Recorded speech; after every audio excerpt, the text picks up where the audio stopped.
People want to book something where the surprise has been completely removed. I mean, a lot of what we do is, is trying to ensure that you as a guest know what you're booking. It's not like you've been to the home before. And so making sure that everything is so crystallized for you when you book, that there's 4 bedrooms in the house. The first bedroom has a TV, has blackout curtains, has a mini split, and has a fan and a queen bed. The second bedroom is 2 twin beds and no AC and no TV. And, you just know exactly what you are getting. And the surprise has been completely removed. I mean, that is part of the experience. Everything, this whole layer on top of it, in order to remove that element of surprise, in order to elevate all of this so you feel like you're being taken care of from start to finish. I mean, that is the product more than anything.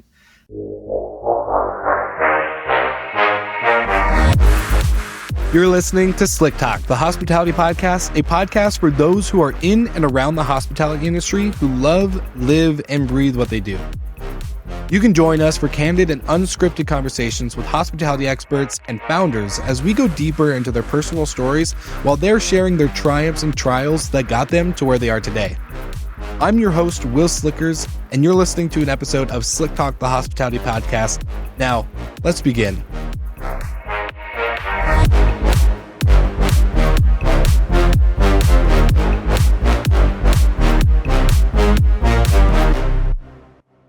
Welcome back, Slick Talkers, and this episode is featuring Matt Orley, who is the CEO of Red Cottage, a company known for its thoughtful, curated vacation rentals in the Northeast. Under Matthew's leadership, Red Cottage has expanded its reach by acquiring property management companies and introducing innovative membership programs that offer exclusive benefits like discounted rates and early access to new properties. With a reputation for creative strategies and industry insight, Matt is committed to balancing growth with exceptional guest experience. I've had the opportunity to meet Matt at the Unique Stays retreat hosted by Zach and Ben over at Onera and Behind the Stays. An incredible guy, all focused on acquiring new businesses. He actually acquired Red Cottage and then has now transformed the way the business operates and looks at loyalty and, of course, experience. You're going to hear a lot about this in this episode, and I'm so excited for you to hear the analogies and the ways that we're imagining product and marketing and communication all kind of combined. So without further ado, let's jump into the conversation with Matt Orley. Matthew Orley, welcome to the show. How are we doing today, my friend? Well, great. Thanks for having me, Wil. Of course. Love being here.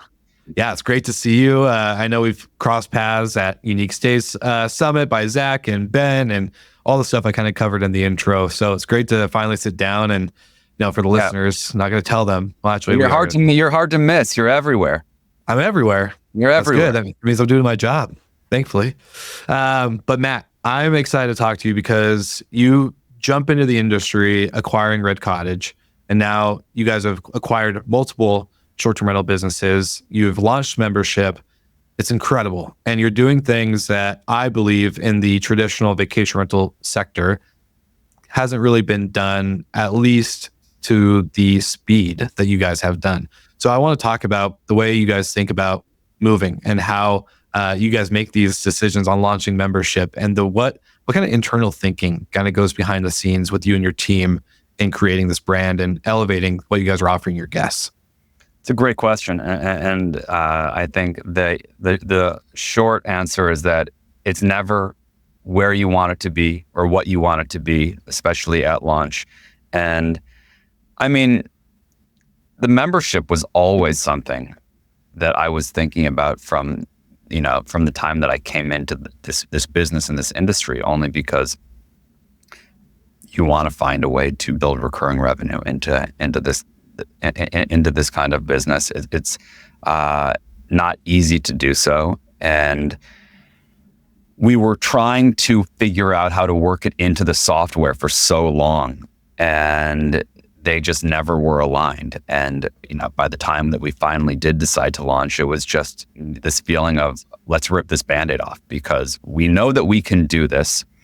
We don't anticipate that it's going to move that quick. It actually has moved a lot faster than we even thought it would, which is fantastic. And it's forced us to go back and really make sure that we have, team members who are directly focused on supporting that membership.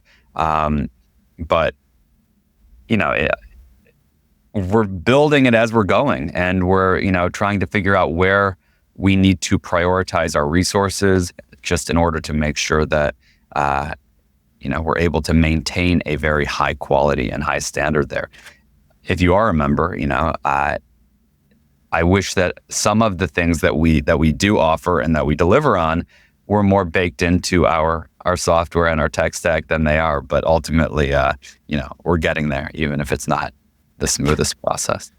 You have to go for it. And I think that's how we feel about a lot of the initiatives that we're trying to put in place. It's never going to be perfect. Well, let's talk about the tech stack piece and building your own, kind of layer on top of it. Obviously, there's a lot of off-the-shelf type of technology, softwares, companies in our industry, many that you and I are both friends of. But obviously, there hasn't been a true loyalty program, membership type software to come into our space. And I want to talk to you about this a little bit too, but we recently had John Sutton on Good Morning Hospitality talking about Journey, the new rewards program, merging kind of hotel and short-term rentals. And there's obviously Stash Rewards and a couple other companies kind of emerging in loyalty. But you guys have had to really kind of shift the way you kind of look at loyalty and membership with your own technology, your own operations stack. So what does that look like behind the scenes? Is it like hiring an engineer to build this? Like where do you guys even begin? I mean, the engineers that we do work with are, very supportive of the features that we are bringing to them and requesting of them. So it's been, it's been great to have those kinds of partners. But just to speak to the point you made, which is there's so much off-the-shelf software that is, that has come to market in the last 3 years, right? And you walk the floor at Verma, as you and I both have, and there's just so much out there. But really, there's a huge open space in loyalty. And a lot of people have tried to, solve for this problem. And I believe that none of these ideas really exist in a vacuum. You have a lot of people who are recognizing the value in it at the same time. And so a lot of ideas are just circling. But you had, from what I remember when I first saw it, was there were some companies that were trying to create loyalty through, I think it was gift cards. And if you got if you made a reservation, maybe you'd get a Starbucks gift card or something of that nature. And when the purchase itself is such a high value, those two things felt antithetical to me. They didn't really feel aligned, and it never really made sense why, if you were booking a $5,000 stay, why you would care to get a Starbucks gift card or something of that nature. And ultimately, you look at things that, issues that the OTAs are experiencing, and the things people complain about when they're booking through Airbnb, and all of that sort of filters into, well, how can I create a better experience for my customers who are coming to us direct, and what do they want? They want better pricing, they want to be taken care of, they want to feel like they are given more consideration as they're booking, they want to be taken care of. And I think we do that in spades. And we've created a system now where you are a member, you're getting preferred rates, we're waiving fees. A lot of guests we waive cleaning fees for, which is, I think, a huge, value add. We know all about you. If you're coming to us, we know what liquor you want, and we're making sure it's at the house. We know how you like your fridge stocked. We know if you have a dog, and how, and making sure that maybe there's a dog bowl there with the name on it. I mean, there's so much you can do to create an emotional connection with that guest. And more than anything, I mean, that's what the membership is about. There's all of these other things that you can add on just to create more incentive for them to book, right? But ultimately, once they have booked, they just want to feel like you know them and you're doing everything you can to take care of them. And I think, software aside and the functionality of the site, aside, that's what the real importance of the membership is. All right, Slick Talkers, you are hearing this first on the show. We are welcoming a new partner for the next year, at least. This partner is the amazing Send Squared. Send Squared is our new partner, and it's a CRM for hospitality operators alike. You don't have to be a short-term rental operator or a hotel operator. You could be both. You could be either or, and you can have amazing CRM to communicate with your guests, with owners, and of course, building out your initiatives. As important as it is to be distributed and making sure that your marketing and your other channels are properly organized and distributing your inventory properly and effectively, it's way more important to be able to capture the data of your guests, of your owners, and to ensure that you are tracking everything. We are in the hospitality business, and the best tool that you can use to make sure that you are enhancing hospitality is a CRM, because you can track your guests and what they like and their preferences. And it's just so important that we now shift away from the growth of inventory, as yes, that is important. That's always going to happen in our business, but the growth of loyalty, the growth of service and hospitality. And a great CRM through our partners at Send Squared is the number one solution. So we are going to have a link in the show notes that you can sign up today, check out the team, check out the product, let me know what you think.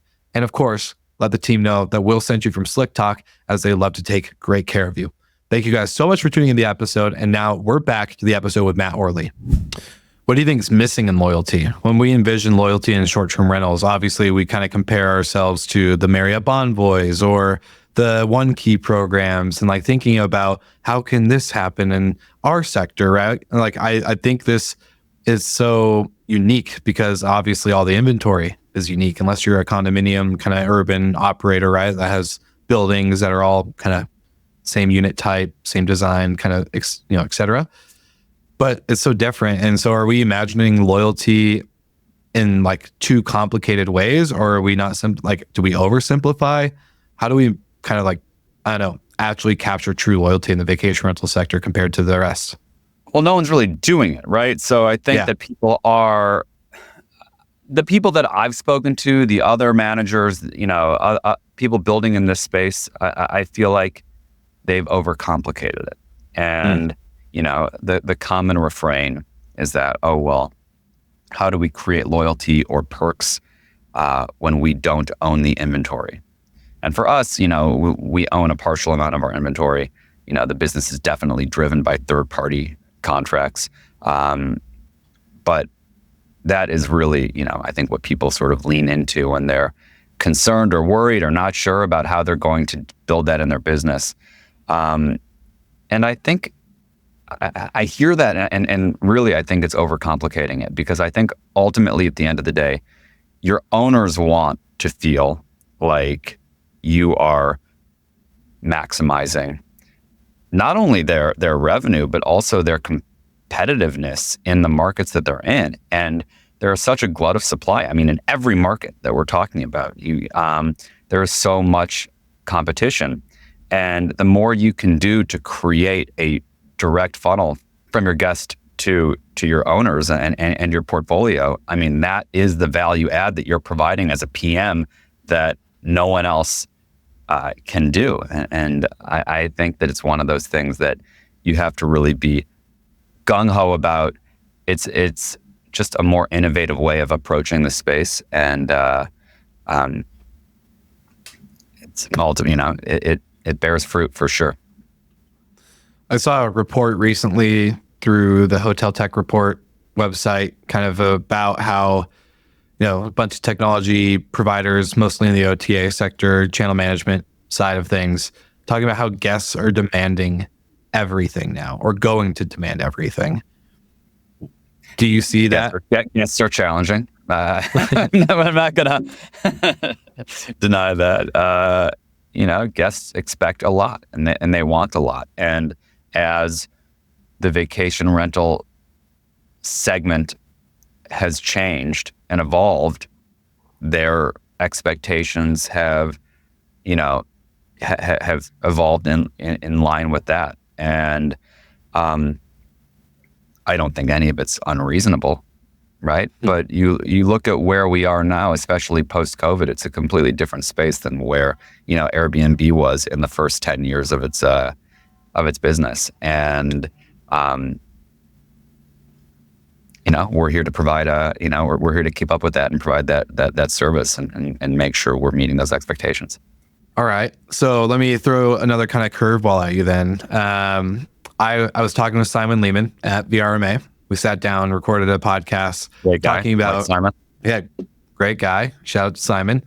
And talking about not accreditation, but certification to be an operator, right? There, in order to drive on the road, you have to have a driver's license. You have to go to the DMV, take the test, do the driven test, get your permit, get your license, whatever.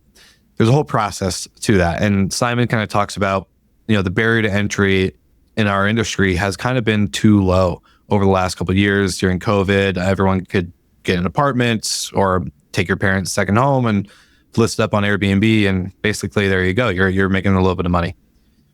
And obviously, we've seen the bottom fall out, I think, a little bit. We see a lot of operators that jumped in, maybe did it full time. Now they can't justify full time. It's not making enough revenue. They put it on longer term markets, mid stays, whatever. Do you think our barrier to entry is too low? And I'm asking this because of the preference of you guys have acquired companies. So obviously we need people to get in this space in order for bigger players and players like you that are coming in to try to consolidate to do their thing, right? Obviously we have to have people entering in this industry, but what kind of verification or process or permit or license do you even think we should have one when it comes to being a professional short-term vacation rental manager? Or do you think it should be kind of the way it is, where if you have a secondary home, obviously if you're just trying to host, you don't need to get a license or whatever, just do your thing. But if you're trying to grow a business, a real company with employees, the housekeepers, and it's an interesting question, and there's two sides to it, especially as one might be coming to it through the lens of looking to of trying to acquire more businesses. And on the one side, the barrier to entry definitely is low, without a doubt, and so much so that you have the Airbnb co-host program, which is meant to further incentivize, individual managers to take on, more units and have a much easier and more direct path to growth, right? Well, it is in the best interest of the OTAs to lower that barrier further. At the same time, I think that creates more fragmentation. It creates more PMs with smaller portfolios. And to say nothing of the units themselves and the quality of the units, I mean, what we know is that, there is so much supply that what is ultimately performing are the investment grade, amenitized homes. Everything else is going to be, fighting to, and a race towards the, to the bottom in terms of pricing, so to speak. But what really, performs and wins are the homes that are elevated. But with respect to these, smaller PMs, now that they have, 10 or 15 units, I mean, there are a plethora of them, and they're all over the country, and the barrier to entry being so low has only further accelerated that. And so for us, it's not a horrible thing, because it creates opportunity where, to the point you made, it's a very hard business to build and to run. It's very operationally challenging, especially when you're broad and you're across so many micro markets. I mean, we're very geographically consistent at Red Cottage, where we're across this Northeast region. But even within that, I mean, are so many different pockets that operate in such different ways that have very different regulatory risks associated with them. But if you're, if you are building and you have that kind of small portfolio, I think you find really quickly, one, the software is incredibly expensive. Can talk about, software pricing all day long. And just operationally, it's very, very challenging. I mean, the labor dynamics in the industry are very hard. And so, you'll end up, I think we'll see a lot of smaller portfolios that get to a point where they need more support and they need more staff and they'll need to sell. And so as a buyer, it's not a bad thing, especially when you're so driven by a high quality portfolio, and that that's what you're looking for in terms of the individual units. Ultimately, there are very few large portfolios that ultimately have consistent quality across all of them, right? You tend to find that it's the smaller portfolios that have maintained that. Once you achieve some scale, it's hard to ensure that every unit you have is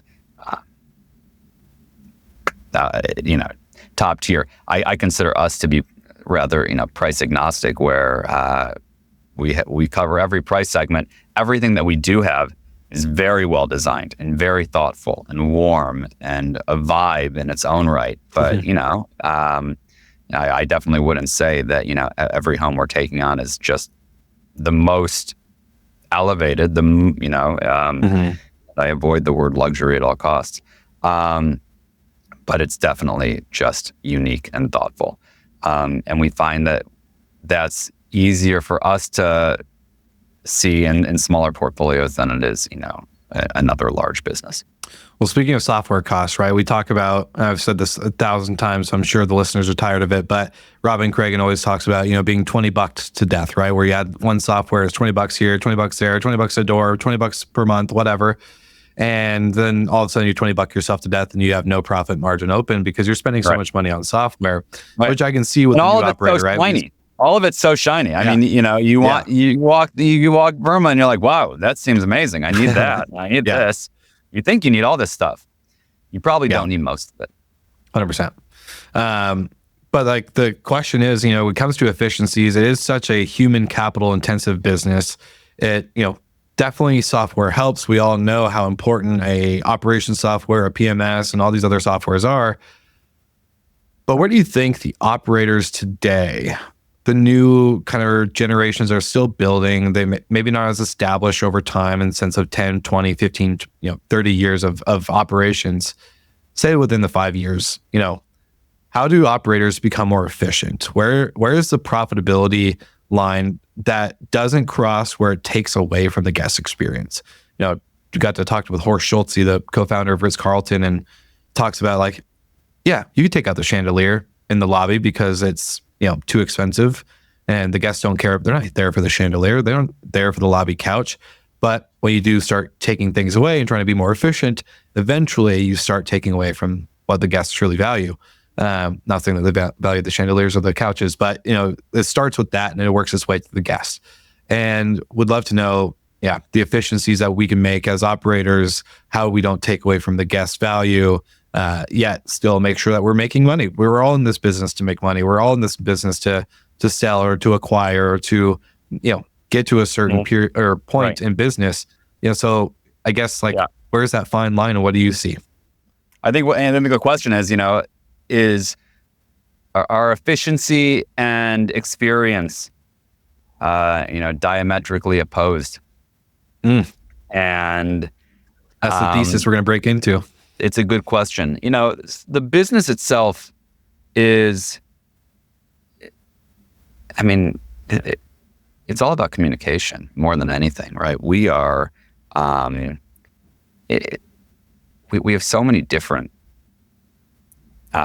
cohorts and stakeholders, I guess, that we're catering to, right? Whether it's our existing homeowners, our homeowners that are in our pipeline that are being onboarded, our guests, our cleaners, our maintenance staff. There's so many different people that we are communicating with day to day.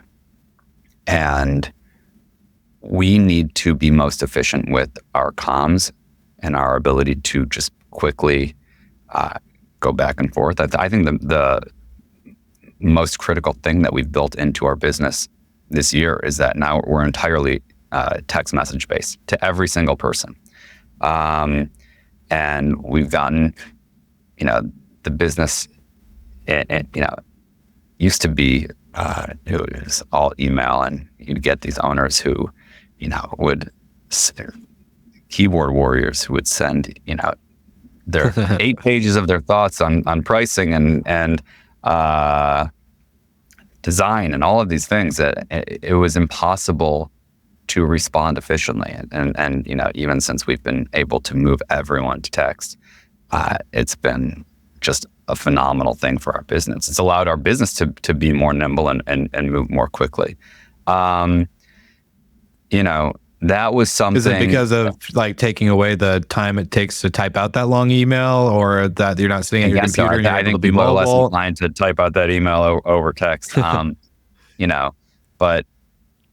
to the idea that I think, at least for us, the question is more about efficiency with software than it necessarily is, how you framed it, efficiency with, design and some of the more,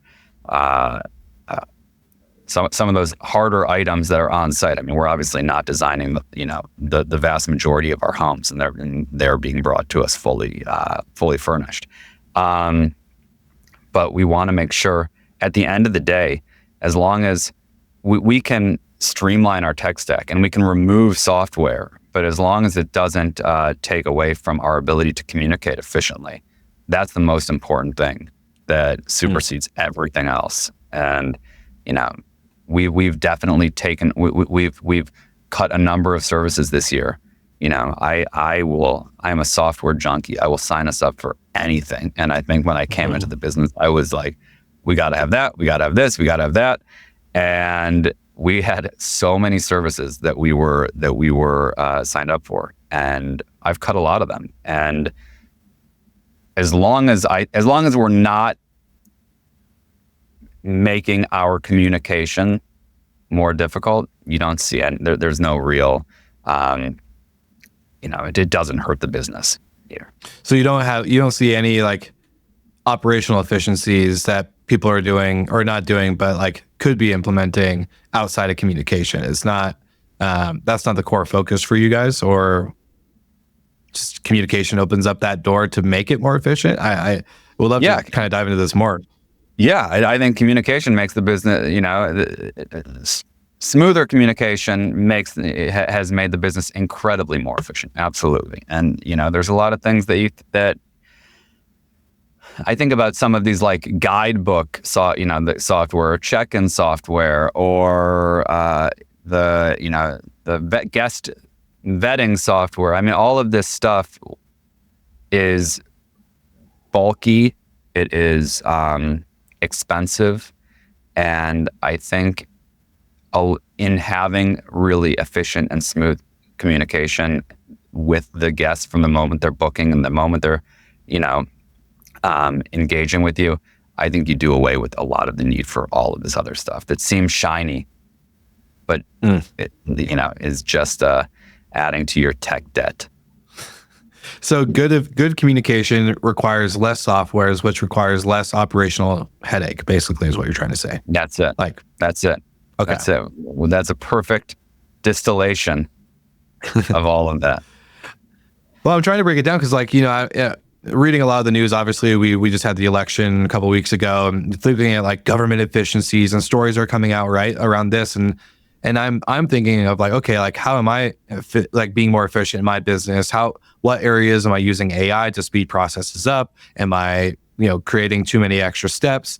I'm a big fan of Six Sigma, so obviously calculating every process, every step to every function within your business or even your life, and how it could be like increasing your efficiency and impact on the goal at hand.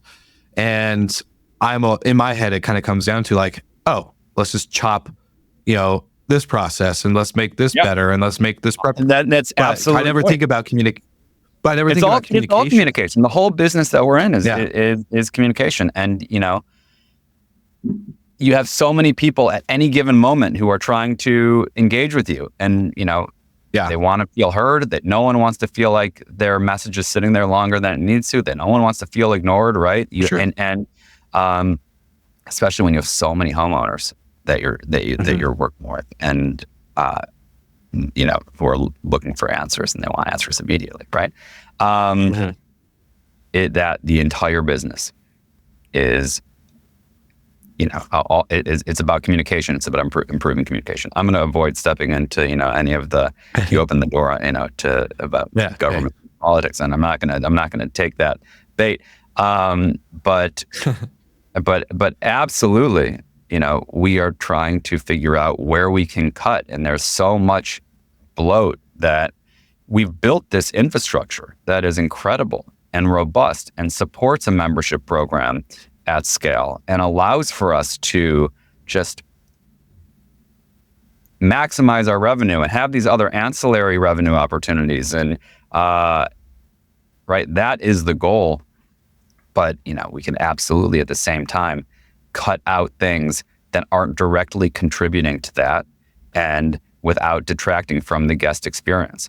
For our members, even if we don't have all of these things built in, you might have to, there might be one extra step where we have to manually apply a discount here or change this there that isn't reflected automatically on the site as you're going and you're making a booking. It's not a problem as long as, you know how to text us, and you know the number, and you know who you're talking to, and it's all very smooth, and you just feel like you're being heard. That, circumvents a lot of the need for other things to be perfect. I love that. I promise I wasn't trying to bait you at the politics piece. I don't think you were. I don't think you were at all. We're not political show. I was just meaning, there's a way we can talk about it through that lens, and I don't think for sure. For sure. And I kind of want to ask you the question though, in terms of do you consider yourself like a product founder, an operations founder, a visionary founder? Like what kind of area do you really see, like Matt Orley, when I sit down and I look at where my strengths are as a founder, as a business owner, entrepreneur, what would you consider yourself? Do you consider yourself anything? I love the product. I mean, I think I love trying to improve the user journey for anyone who's coming in. How do you ensure that your message is being communicated as clearly as possible, so that whether you're coming in as a homeowner, whether you're coming to us and you're a cleaner and you want to get into our cleaning program, or whether you're a guest, you're trying to make a booking, any of that stuff. I mean, it has to be so. Those are very different profiles of people, and ultimately we need to be able to capture all of them and make sure they understand exactly how to go through our product and our site, and just the entire the flow. And I'm thinking about that all the time. We're always trying to make it a better experience. We want people to come to us directly, and they are. I mean, we're doing the majority of our business in any given month is direct, which is fantastic. And we just want to make it easier and more appealing for people to do that. What do you think is the most misunderstood part about our industry and talking about as a product, right? Like the house and the home as a product. Where do you think we're misconnecting dots in the industry? Do you think we are? It's a great question. That's a question you got to send to me before we do the interview, so that I can come to you with a really thoughtful answer. It's off the cuff. I wanted. We're having just two dudes having a conversation. I love the off the cuff. We are. I know, but it's it's actually such a great question, and I wish I had a more thoughtful answer for you, and I'm sure that I will. After this, where that's what I had. Some context. That's what it was. Give me, Let's explore. Let's pull on that thread. Yeah. Let's pull on this thread. For the listeners, we're gonna go through this together, because I've had conversations with designers, with people. Not only are they really keen with design, but efficient design, making sure that the house actually is functionable for your housekeeping team to clean efficiently and not have to maneuver around all these new fabrics and carpets and all these things. And we look at the home and the experience I guess you can kind of pull it, and this is me verbally processing, be like, the home itself is a product, but the experience itself is also a product. How are they experiencing that? Through great communication, through great memory making moments, because you have loyalty and membership. Like what, I guess maybe, yeah, I'm not trying to re-ask you a question, but there's, in my eyes, I guess maybe two different products: the experience and the actual, home itself, the people, or the thing that people are purchasing for nightly stays. But we look at it so differently. Like hospitality has always been kind of like about the people and making sure everyone feels flat, but like we're not looking at the product as much, if that makes sense. I think like the product kind of sometimes gets missed or skipped over. It's just like, oh, it's a home, it's a furnished apartment, it's designed well, it's great. It's like, that's our product. Like, we're not going to dive into it deeper. No, yeah, and so that's a great way to reframe it. I mean, the product is the experience. The product is the layer that sort of exists on top of it. That is, the home's important, of course. But again, people have different expectations when you're even thinking about the vacation rental space. And those expectations continue to evolve and change based on how much supply comes into the market, based on innovation, amongst PMs and what they are, delivering, based on new OTAs. And now you have, companies like Capital One and Amex come in. I think there's going to be a JP Morgan Chase short-term rental platform of some kind. Even those kinds of businesses, coming in, are creating new sets of expectations for the guest. And the quality of the home is important, completely. There's a lot of competition out there, and people want to book something where the surprise has been completely removed. I mean, a lot of what we do is trying to ensure that you as a guest know what you're booking. It's not like you've been to the home before, right? Yeah. And so making sure that everything is so crystallized for you when you book. That there's 4 bedrooms in the house. The first bedroom has a TV, has blackout curtains, has a mini split, and has a fan. The second, and a queen bed. The second bedroom is 2 twin beds and no AC and no TV, and you just know exactly what you are getting. And the surprise has been completely removed. I mean, that is part of the experience.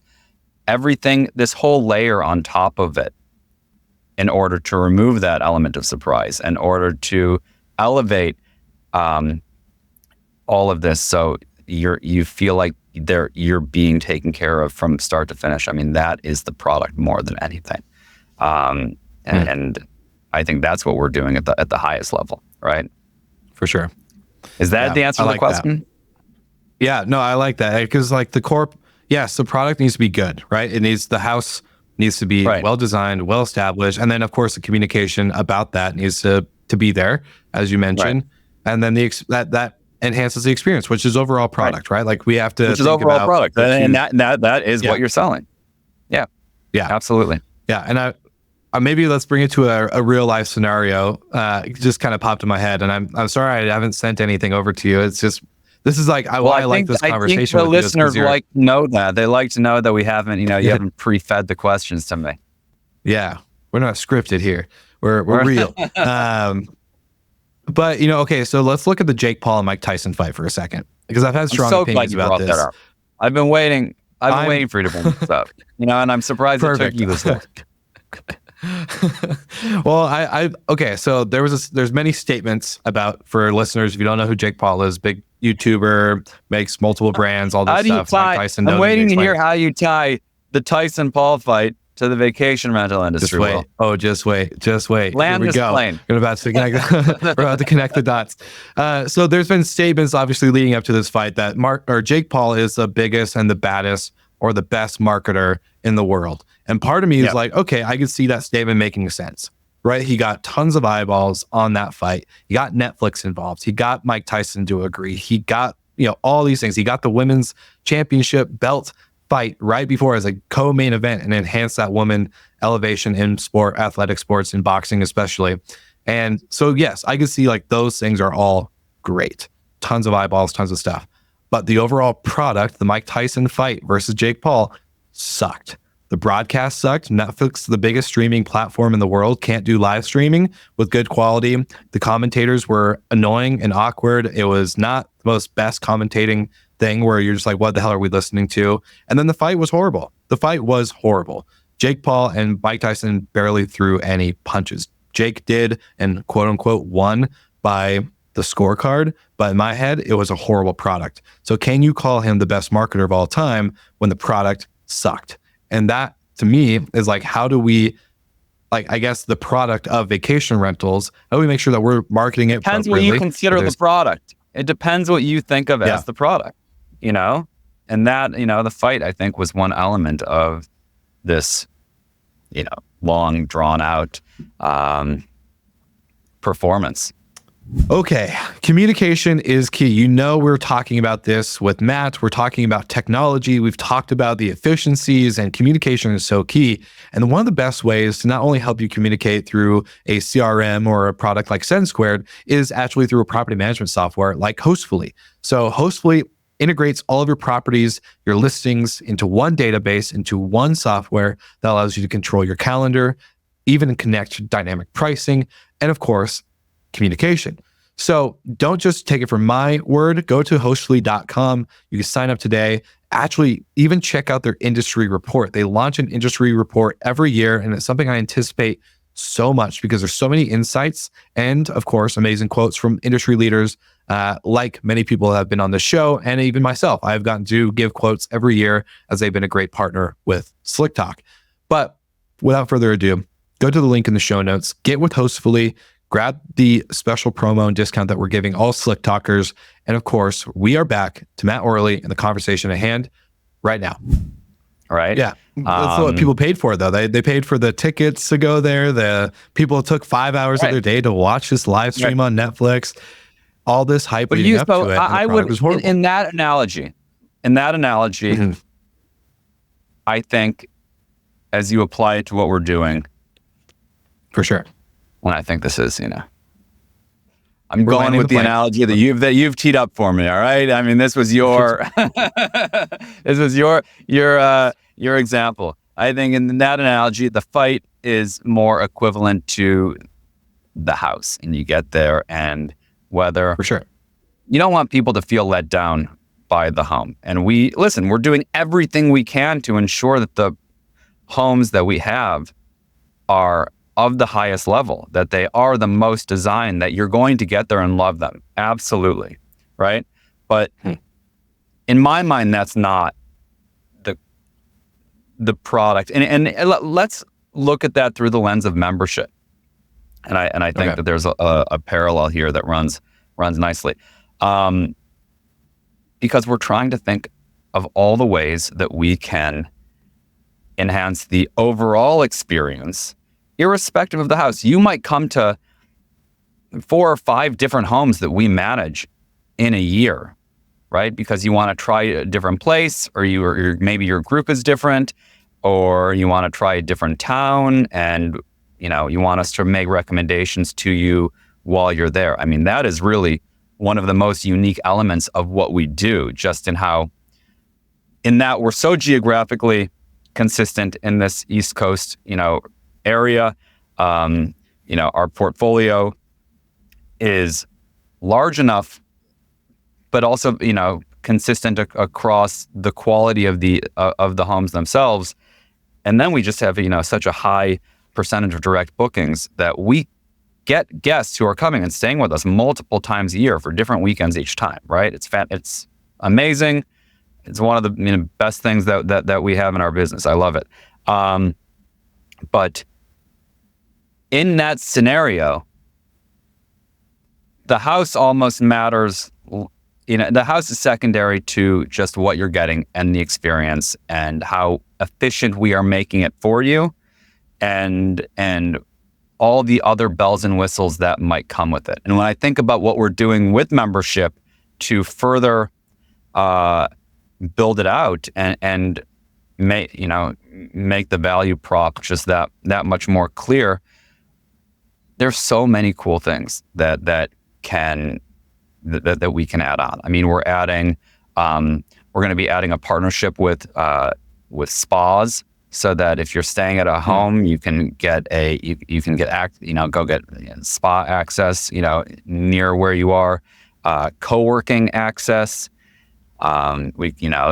Theoretically we could get gym access for people, just ways in which that you see the benefit of booking directly with us. And then that when you're there, you're going to have all of this opportunity to, go use all of these other facilities. The home is important. The home is critical, of course, but it's not necessarily the core product in my mind. And I would say, as it relates to the Tyson Paul fight, that, everything else leading up to it and the whole experience of, that they presented is as important as if not more so than the fight itself, which wasn't great. I watched it. Yeah. I was gonna say, did you watch it at least? It's fine. It was fine. Yeah. No, the women's fight was incredible. Such an incredible fight. That was people will probably watching. still say the whole thing was amazing, and that's reflective of the bigger story around it, the bigger performance. Well, the kind of post I put on LinkedIn about it was the one thing a short-term rental or even hotel operators can learn from the Jake Paul fight with Mike Tyson is that overpromise, or don't overpromise and overdeliver. And I think throughout all the marketing, through all the experiences, throughout all the hype of the event, it's to make sure that delivery at the end is actually matching what you kind of led that expectation to be. And right. I think like you just said, throughout membership and through all these other things, you can communicate that properly and lead. And it's like the experience leading up to the home is kind of that big thing that a lot of property managers should be focusing on. It's not just book and then 24 hours they're going to get a check-in instruction message and that's it. Like, it's actually building up into it a good experience that they can imagine themselves at the spa because you've already talked to them about why they're in town. And of course, how can you help coordinate a dinner or an anniversary thing or right. You can build that experience to actually become the better product outside of the home. They get to the home, they're like, "Girl, the journey here was awesome.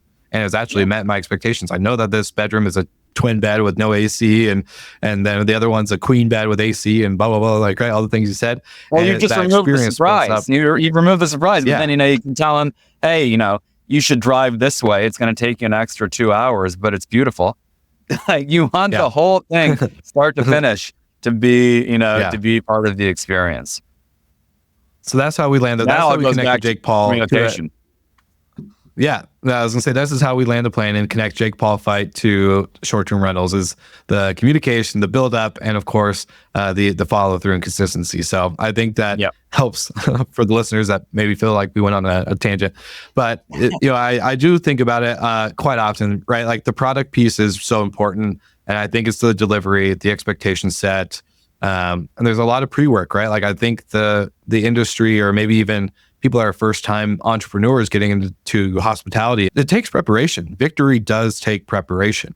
You have to prepare, and the preparation is proper communication with the guest, making sure the team has all these data points on this member or this guest, or right? Like, it's a lot of preparation for the big event, and the big event is check-in. The big event is their stay, but the victory really is in the prep. And so, I just think from like a product standpoint, just looking at, and it's sometimes funny, I always think like, maybe instead of starting a short-term rental company, we should start experience companies that provide lodging, right? Like, we should be an experience-based business and then add the lodging later. That's the core is the experience. The lodging is like they're very symbiotic, right? And it's I think two sides of the same coin in many ways. It's a great point. For sure. It's a great point. But if you're not thinking about experience and you're not thinking about communication alongside building your portfolio, and if you're just coming to this space thinking, I need unit count, I need unit growth, and I need homes, you're missing the bigger picture, which is there is so much you can do, so much more with a smaller portfolio if what you're offering from the standpoint of experience and communication is so high. And you can squeeze so much more juice out of that portfolio that you have. And it really should not be overlooked. I think that's probably the most important message to come out of this, is that those things exist, simultaneously, and they're not mutually exclusive. 100%. Earlier, before we wrap up, I kind of want to get to this last topic, because earlier you mentioned talking about fragmentation, right? Like, it's so fragmented, especially as the barrier to entry can be a little bit lower than most industries. One conversation I got really excited about during BRMA, on top of the Simon Lehman thing, was I got to talk to Nir Myman with the Myman Group out in LA. And he was talking about how, companies and property managers in their ultra luxury sector, right? Like, they're not just dealing with vacation homes, they're dealing with mega mansions and all these crazy experiences. But there's a couple other luxury operators. There's Rachel Alday with Abode Luxury Rentals, and there's Robin Cragen with Moving Mountains, and all these companies that focus on luxury, and they actually are collaborative. I hate that word. I hate luxury. The word luxury. I hate the word too, but this is they're the ultimate luxury, in my opinion. I don't think other operators that are posting on Instagram about their vacation home that they just signed being luxury is luxury. It's they have butlers, they have concierge, it's a real experience business. And so my thing is, they're collaborative, right? They're not looking at their inventory as exclusive. Yes, they have exclusivity in the sense of signed contracts and operations, but they're like, hey, if I'm sold out, I can have my guests go to your place. I can help book, a Moving Mountain property rather than a Myman Group property. So the overall point and question I'm trying to get to you is, do you think the industry and operators can collaborate more in terms of lessening the fragmentation? There's a lot of brands that kind of do the same thing. They offer the same core values. They have maybe a similar look and aesthetic and feel, but yet they don't open up their inventory or their guests to other opportunities that may not fit for their stay or for their portfolio due to booked out nights or whatever.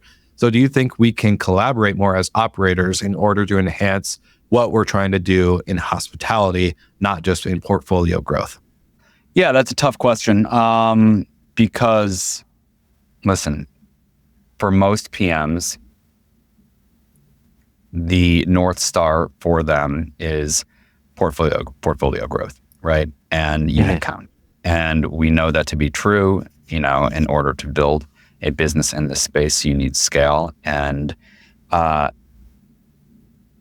it is very competitive. It's incredibly competitive. We are building things to stand out and further create a moat in our business and create stickiness in our ecosystem for our guests and our homeowners alike, so that people have more reason to be with us and stay with us. And I think that value prop is very clear, and we have amazing loyalty. With that being said, every week I'm seeing, other PMs who are trying to come in and, sending emails to owners and poach our owners and do and our owners send this stuff to me all the time. Like, hey, have you heard of this PM or that PM that's trying to solicit me? And it makes it hard to be collaborative. And, when you see that, I think it's probably easier if you are doing so with PMs who are outside of your area. Obviously, Nir's in LA. Yeah. And, if it's, we definitely have really good relationships and partnerships with other groups that are not necessarily in our specific area. And we are always trying to operate in good faith, but at the same time, there's plenty of people who aren't. So it's a competitive space, and I think that's a good thing. I think it's great. There's a lot of people who want to get into it. Yeah, I don't think there's a right or wrong answer. I just want to hear your opinion. So nothing my else. Opinion is I'm always open to collaboration and and partnership and within a reason.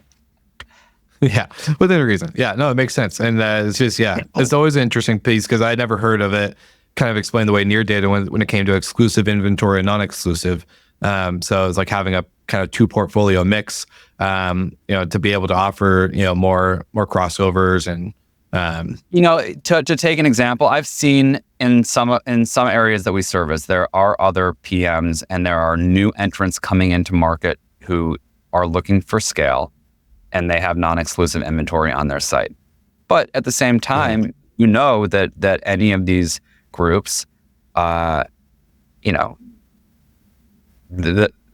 exclusive inventory is so much more valuable to you and as a business than the non-exclusive inventory, right? And so ultimately, if you were able to capture that contract, you'd probably take it. I think that you're letting the wolf into the hen house by if you're letting someone take your have access to that inventory in some way. Yeah. Oh, really good way to look at it. I'm always, and this my job is to just explore ideas and thoughts, and that's what I like about this show. So getting to hear you and Nir and all these different combinations of conversations, that's again, like, if you're giving it to an OTA or someone who's not a manager directly. Yeah.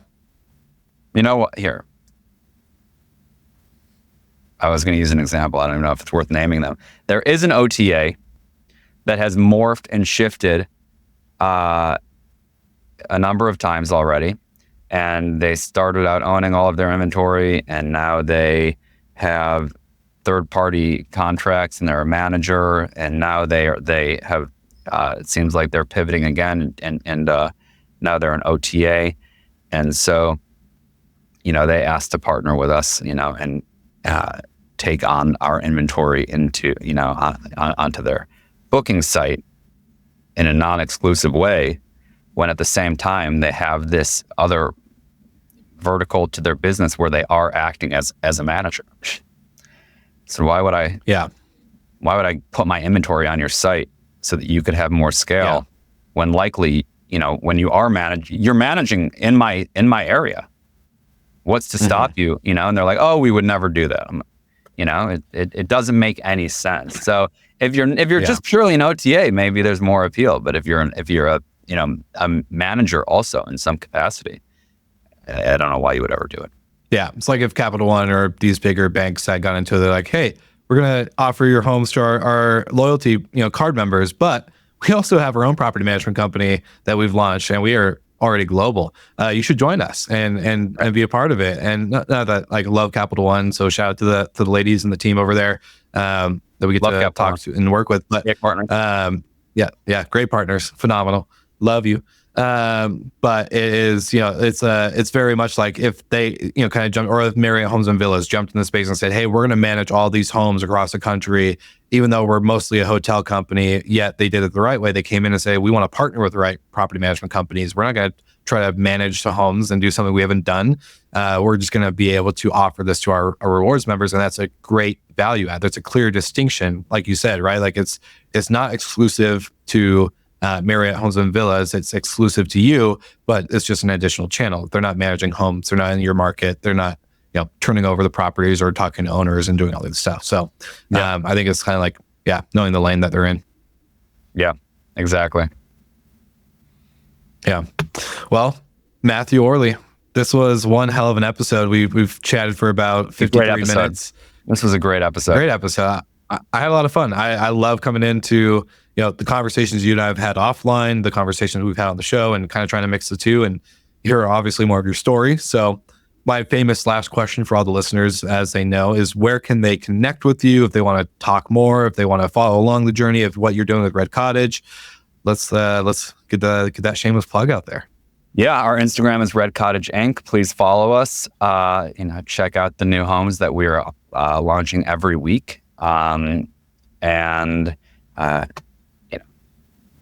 a great place to connect with me and the business. I love it. All right, Matthew. So thank you so much for being on the show. All you Slick Talkers know exactly what to do. You're going to grab the link in the show notes. You're going to follow Red Cottage, Matt Orley, all the things. And if you enjoy this conversation, make sure you like and subscribe to the show so that way we can keep producing more of these episodes. So thank you so much. And we'll see you all again next week.